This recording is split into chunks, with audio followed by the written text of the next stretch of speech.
Hello, everyone. We have prepared a presentation on Ernest Hemingway and his novel The Old Man and the Sea. First, let's start talking about the life of this important writer of the modern period. Modernism was a period in literary history which presented between 1914 and 1945. Now, the question is who was Ernest Hemingway? Well, this important writer was born on July 21st, 1899 in Cicero, Illinois. His parents were called Clarence and Grace Hemingway. They lived with Ernest in a suburb of Chicago. However, they also spent a lot of time in a cabin that they had in the northern Michigan, where Ernest learned to love sports, because there he acquired skills in the hunting and fishing. So he really enjoyed outdoor activities. The love of sport allowed him to work on his school newspaper, writing articles especially related to sports.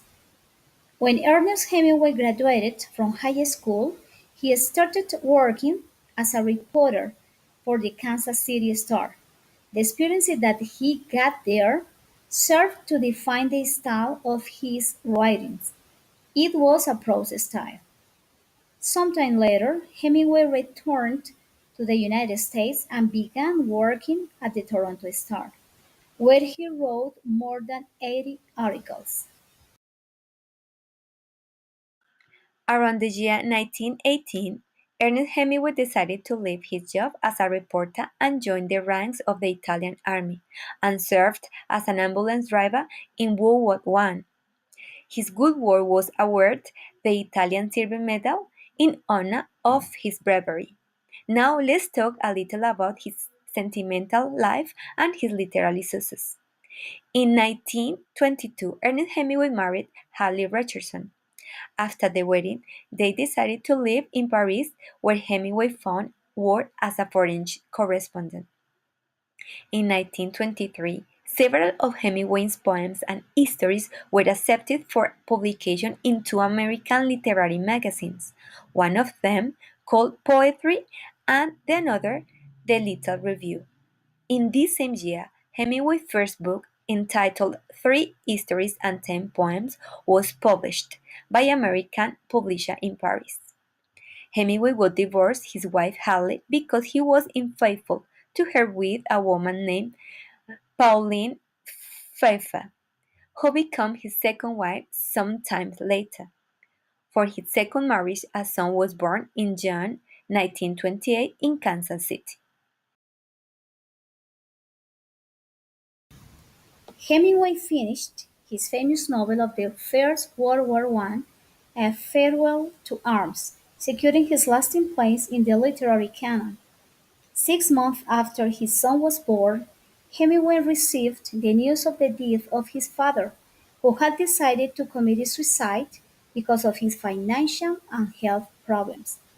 In the early 1930s, Hemingway traveled to Spain to investigate the non-fiction book Death in the Afternoon, and it was published in 1932.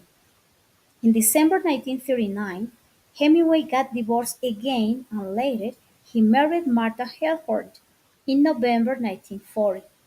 But towards the end of the war, Hemingway met another woman named Mary Walsh, with whom he would later marry after getting divorced Martha Helford. In January 1951, Hemingway began writing a book that would become one of his most famous works, The Old Man and the Sea. It was a bestseller, and thanks to his novel, Hemingway won his long-awaited Publisher Prize in 1953.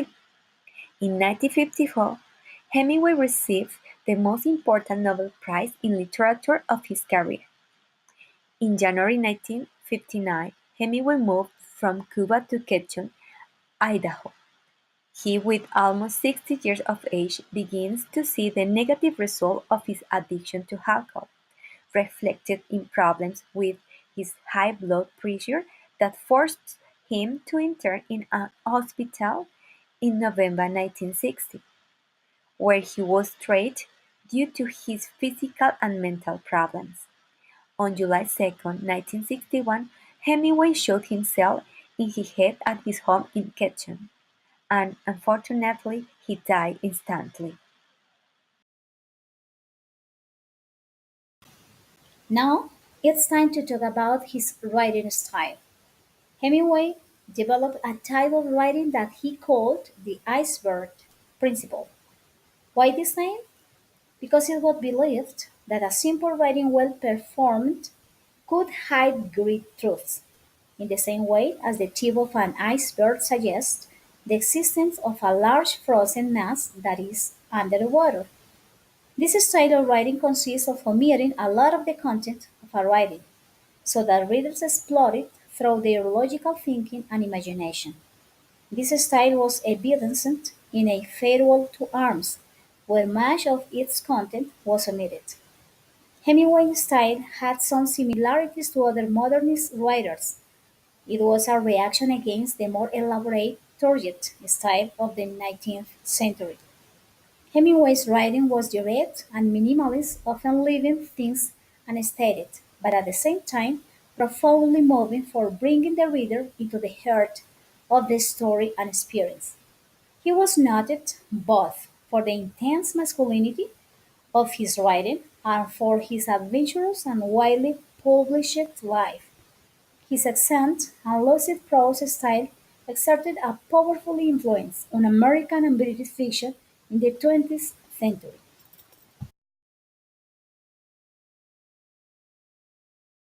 Well, it is time to talk about the reason of our presentation, the novel The Old Man and the Sea. This novel is a narrative that lasts 5 days.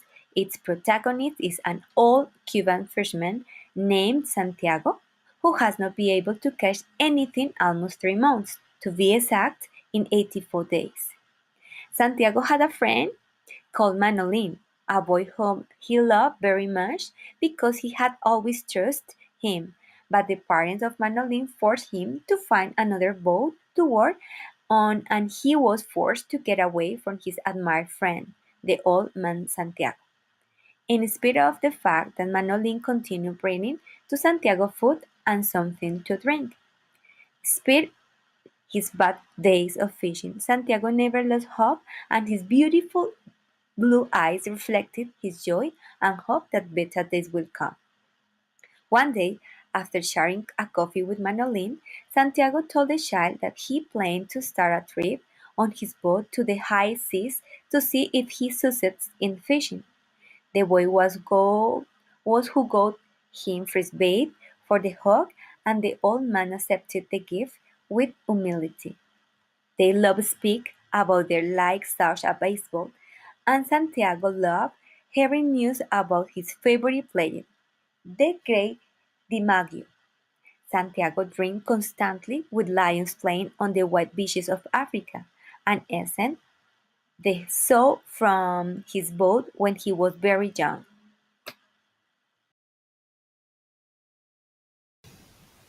The day of undertaking the voyage has arrived, and on the morning of the 85th day, Santiago started his sailing.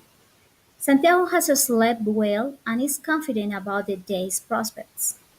He and Manolin part on the beach, wishing each other good luck. The old man rows steadily away from shore, toward the deep waters of the Gulf Stream.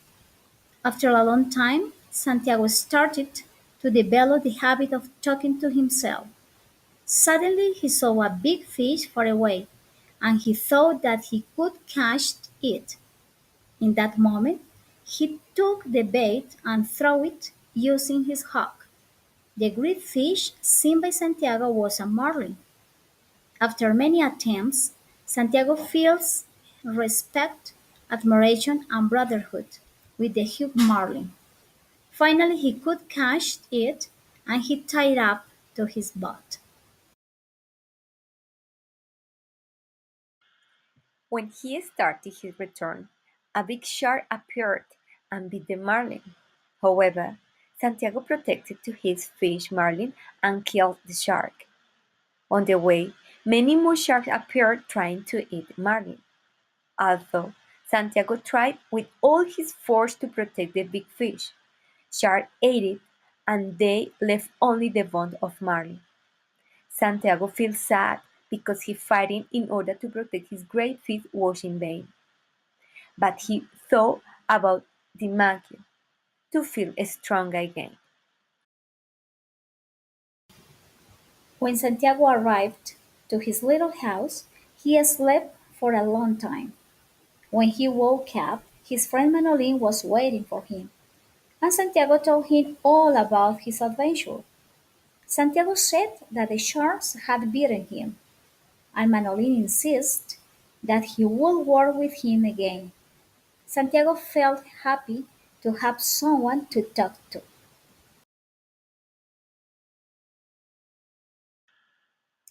After this interesting narration, we will highlight several important aspects of the novel, among which are the setting.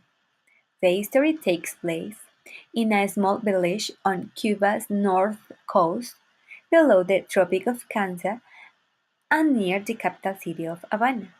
The fishing at sea takes place in Santiago's boat. He is fishing for marlin just north of Cuba and the Gulf Stream of Gulf of Mexico. The story takes place in September in the late 40s. In this story, there are two important characters, and we are going to speak about them. Santiago, who is a fisherman in Cuba, he hasn't had any luck at sea for 84 days. He's poor and looked down on by the younger and much luckier fishermen. He is a simple man who loves and respects the sea and all the life within it. The aging fisherman isn't daunted by his run of bad luck. His dignity, humility, and compassion never leave him, despite his suffering. In this battle with the marlin, Santiago begins to identify with the fish, feeling a brotherhood with it, and almost a sense of guilt about the idea of killing it. The marlin with which he strangles for 3 days represents his greatest challenge.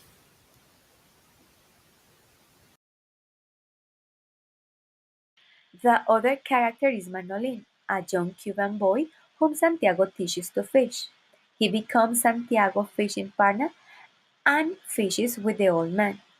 He becomes Santiago's closest and most devoted friend, and Santiago becomes the boy's substitute father. Manolin helps Santiago pull in his boat in the evenings and provides the old man with food and bait when he needs it. Manolin respects the old man. He believes he is a great fisherman. He knows Santiago's skills and prowess. Now, let's speak about symbols as objects, characters, or animals, which represent abstract ideas or concepts. Some of them are the sea. The main event of the story takes place in the sea. The sea symbolizes the universe and the Santiago's isolation in the universe. And the sea represents challenge and endless nature. Now, the marlin. The marlin symbolizes the majesty of nature. It is the ideal opponent and symbolizes the last change that can come for the individuals. And the marlin can also be as one of the life's treasures to be found and fought for something to strive for example, family or education. And the sharks. Sharks symbolize the destructive forces of nature. They symbolize the deadly forces of evil that rage in nature and life.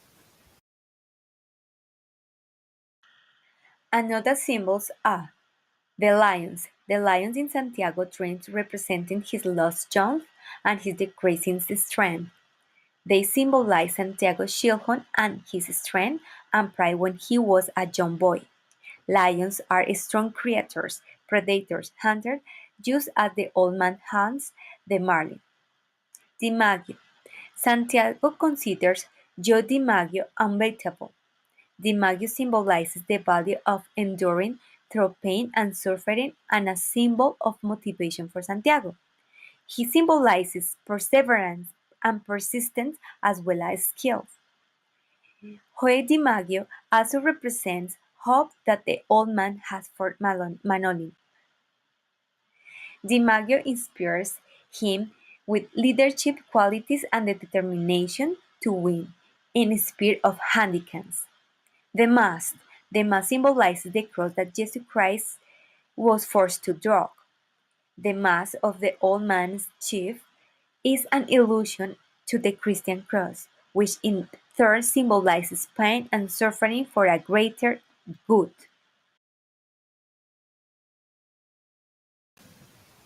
Let's continue with the symbols. Lost harpoon. The lost harpoon is symbol of loss of power, strength, virility, and pride. It is a symbol of individuals who lost their faith as life woes attack. Santiago. Santiago symbolizes the Jesus Christ and the nature of human beings who don't like to accept the defeat in their lives. Manolin. The boy is a powerful symbol of youth. Manolin symbolizes the disciples of Jesus, and he symbolizes too the responsibility of youngers upon the elders. The following quotation was taken from the book. In spite of the fact that 84 days have gone by and he has not caught anything, Santiago expresses his desire to embark on his voyage at sea because he is sure he will not return empty-handed, thus demonstrating that he would not give up to this momentary failure and demonstrating that perseverance is achieved until the goals that are believed impossible. In this way, he inspired people to never give up on their dreams and persevere through the trials that they may have. The second one. On the other hand, it is worth highlighting the sincere and unconditional friendship that exists between Santiago and Manolín, a friendship full of love and good wishes to each other. Santiago's love for Manolín shows the importance of being kind to all people, because in our lives we need to treat others how we would like to be treated. The third one. Finally, we want to mention the respect that Manolín feels towards Santiago and his abilities as a fisherman. When he speaks to him, saying that he, Santiago, is unique, we consider that there is the same respect and admiration that we have to feel towards all kinds of people, especially towards old people, because of their wisdom. There are many useful things that we can learn from their experience. We have to remember that modernism's period is arrayed with the old ways of writing from the 19th century. Modernists wrote in new forms and styles. Hemingway demonstrated many of these characteristics of modernism in The Old Man in the Sea. One of them is to go into the character's awareness to find his complicated emotions. For instance, we can see that this characteristic is reflected when Santiago is alone in his boat with only his thoughts. The second characteristic is a simple direct style with a basic vocabulary. For example, he always thought of the sea as la mar, which is what people call her in Spanish when they love her. Page 10. Hemingway used these styles because they thought that it is important to use concrete things and not flowery language. The use of third-person omniscient point of view is another characteristic of modernism. When the narrator says everything about him was old except his eyes, and they were the same color as the sea, and were cheerful and undefeated. Page 1. Another characteristic of modernism seen in this story is related to use of short and factual sentences. Besides, the brevity in its sentence structure is one of the most well-known characteristics attributed to the narrative in this period. The intention of the modernism was that the readers could understand in a simple way what the authors wanted to transmit throughout their writings, wishes, experiences, and expectations. For this reason, Hemingway uses straightforward sentences, structures, vivid descriptions, and factual details for his engaging and realistic stories.